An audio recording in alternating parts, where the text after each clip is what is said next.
مثنوی عارفنامه رو، قسمت ششم مثنوی عارفنامه ایرج میرزای بزرگ رو با هم میخوانیم. بیا عارف که دنیا حرف مفت است، گهی نازک گهی پخ گه کلفت است. جهان چون خوی تو نقش براب است، زمانی خوش عقر گه بدل و آب است. گهی ساید سر انسان به مریخ، گهی در مقعد انسان کند میخ. گهی عزت دهد گه خار دارد، از این بازیچه ها بسیار دارد.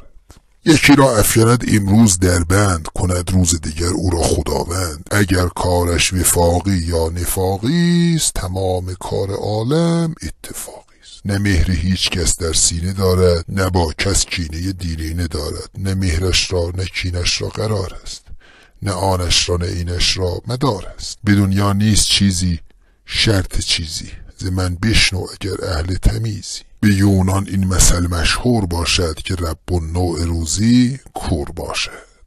دهد بر ده خدا نعمت همان جور، که 100 چندان دهد بر قاسم کور. به نادان آنچنان روزی رساند، که 100 دانا در آن حیران بماند. در این دنیا به از آنجا نیابی، که باشد یک کتاب و یک کتابی. کتاب ار هست کمتر خور غم دوست، که از هر دوستی غمخوارتر اوست. نه غمازی نه نمامی شناسد، نه کس از او نه او از کس هراسد. چو یاران دیر جوش و زود رو نیست، رفیق پول در بند پلو نیست. نشیند با تو تا هر وقت خواهی، ندارد از تو خواهش های واهی. بگوید از برایت داستان ها، حکایت ها کند از باستان ها. نه از خوی بدش دلگیر گردی، نه چون از عارف از او سیر گردی. تو عارف واقعا گوساله بودی، که از من این سفر دوری نمودی. مگر کون قحط بود اینجا قلندر، که ترسیدی کنم کون تو را تر. گرفتی گوشه ژاندارمری را، به موسی برگزیدی سامری را. بیا امروز قدر هم بدانیم، که جاویدان در این عالم نمانیم. بیا تا زنده ام خود را مکن لوس، که فردا میخوری بهر من افسوس. پس از مرگم سرشک غم بیاری، به قبرم لاله و سنبل بکاری. بگو عارف به من ز احباب تهران، که میبینم همه شب خواب تهران. بگو آن کاظم بد آشتیانی، اواخر با تو الفت داشت یا نی؟ کمال السلطنه حالش چطور است؟ دخو با اعتصام من در چه شور است؟ به عالم خوشدل از این چار یارم، فدای خاک پای هر چهارم. ادیب السلطنه بعد از مرارت، موفق شد به جبران خسارت. چه میفرمود آقای کمالی دموکرات انقلابی اعتدالی؟ برد جوف دکان پیشی پسی را، به چنگارت تقی خانی کسی را. سرش مویی در آورده است یانه، بود یانه در آن تنگاشیانه. سرش بیمو ولی کندل پذیر است، خدا مرگم دهد این وصف کیر است. بدیدم اصفهانی زیر و هم روی، ندیدم اصفهانی من بدین خوی. اگر یک همچو او در اصفهان بود، یقینا اصفهان نصف جهان بود. ندانم در کجا این قصه دیدم، و یا از قصه پردازی شنیدم. که دو روبه یکی ماده یکی نر، به هم بودند عمری یار و همسر. ملک با خیلتازان شد به نخجیر، کشیدند آن دو روبه را به زنجیر. چو پیدا گشت آغاز جدایی، عیان شد روز ختم آشنایی. یکی مویه کنان با جفت خود گفت، که دیگر در کجا خواهیم شد جفت. جوابش داد آن یک از سر سوز، همانا در دکان پوستین دوز. ز من عرض ارادت کن ملک را، به هر سلک شریفی منسلک را. ملک آن طعنه بر مهر و وفا زن، به آیین محبت پشت پا زن.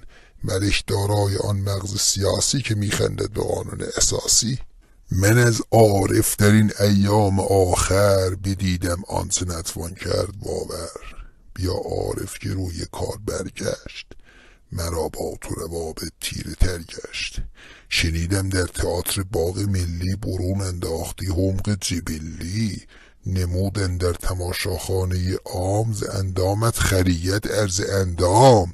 به جای بد کشانیدی سخن را بسی بی ربط خواندی آن دهن را. نمیگویم چه گفتی شرم ماید ز بی آزرمیت آزرم ماید. چنین گفتند که از آن چیز عادی همی خوردی و قدری هم زیادی. الهی میزد آواز تو را سن که دیگر کس نمیدیدت سر سن. تو را گفتند تا تصنیف سازی نه از شیشه امال قیف سازی. کنی با شعر بد عرض کیاست غزل سازی آن هم در سیاست. تو آهویی مکن زانا گرازی تو شاعر نیستی تصنیف سازی. عجب اشعار زشتی ساز کردی عجب مشت خودت را باز کردی. برادر جان خراسان است اینجا سخن گفتن نه آسان است اینجا. خراسان مردم باهوش دارد خراسانی دو لب 10 گوش دارد. همه طلاب او دارای طبعند نه تنها پیرو قراء سبعند. نشسته جنب هر جمعی ادیبی ز انواع فضائل با نصیبی. خراسان جات چو نیشابور دارد که 100 پیشی به پیشاور دارد. نمایان دهن معنی ریش خندد چو میخوانندش آر چرندد. کسانی میزنند از بهر تو دست که یا مثل تو نادانند یا مست. شود شعر تو خوش با زور تحریر تو با زور بزک روی زن پیر. به داد تو رسیده ای دل ای دل وگرنه کار شعرت بود مشکل. برو عارف که مهر از تو بریدم بریش خرچ قزوینیست ریدم. چو عارف نامه آمد تا بدین حد یکی از دوستان از در آمد.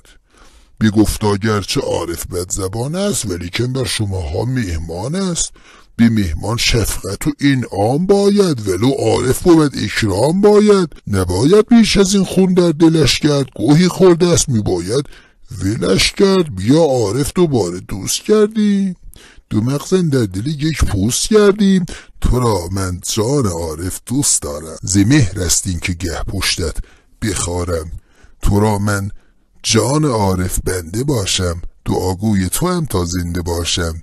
بیا تا گویمت رندانه پندی که تا لذت بری از عمر چندی. تو این کرم سیاست چیست داری چرا پا بر دم افعی گذاری. برو چندی در کن را بکن چفت میفکن بر سر بی زخم خود زفت. مکن اصلا سخن از نظم و یاسا ز شر معدلت خواهی بیاسا. سیاست پیش مردم حیله سازند نمانند من و تو پاک بازند. تماما حق باز و شارلاتانند به هر جا هرچه پاش افتاد آنند. به هر تغییر شکلی مستعدند گهی مشروط گاهی مستبدند. تو هم قزوینی ملای رومی به هر صورت در آمانند مومی. تو هم کمتر نی از آن رنودا که هر کمتر نباشد از کبودا. همانا گرگ بالان دیده باشی تو خیلی پاردون ساییده باشی. ولیکن بازگاهی چرخ بی پیر دهد اشخاص زیرک را دمه گیر. فراوان مرغ زیرک دیده ایام که افتادند بهر دانه و دام. سیاست پیشگان در هر لباسند به خوبی همدیگر را میشناسند. همه دانند زین فن سودشان چیست به باطن مقصد و مقصودشان چیست. از این رو یکدیگر را پاس دارند یکیشان گر به چاه افتد درارند. من و تو زود در شرش بمانیم که هم بی دست و هم بی دوستانیم. چو ما از جنس این مردم سواییم نشان کین و آماج بلاییم. نمیدانی که ایران است اینجا حراج عقل و ایمان است اینجا. نمیدانی که ایرانی چه چیز است نمیدانی چقدر این جنس هیز است. بزرگان وطن را از حماقه نباشد بر وطن یک جو علاقه. یکی از انگلستان پند گیرد یکی با روسها پیوند گیرد. به مغز جمله این فکر خسیس است که ایران مال روس و انگلیس است. بزرگان در میان ما چنینند از آنها کمتران کمتر از اینند. بزرگانند دزد اختیاری ولی این دست دزد اضطراری.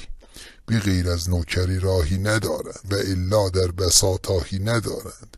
تهیدستان گرفتار معاشند، برای شام شب اندر تلاشند. از آن گویند گاهی لفظ قانون، که حرف آخر قانون بود نون.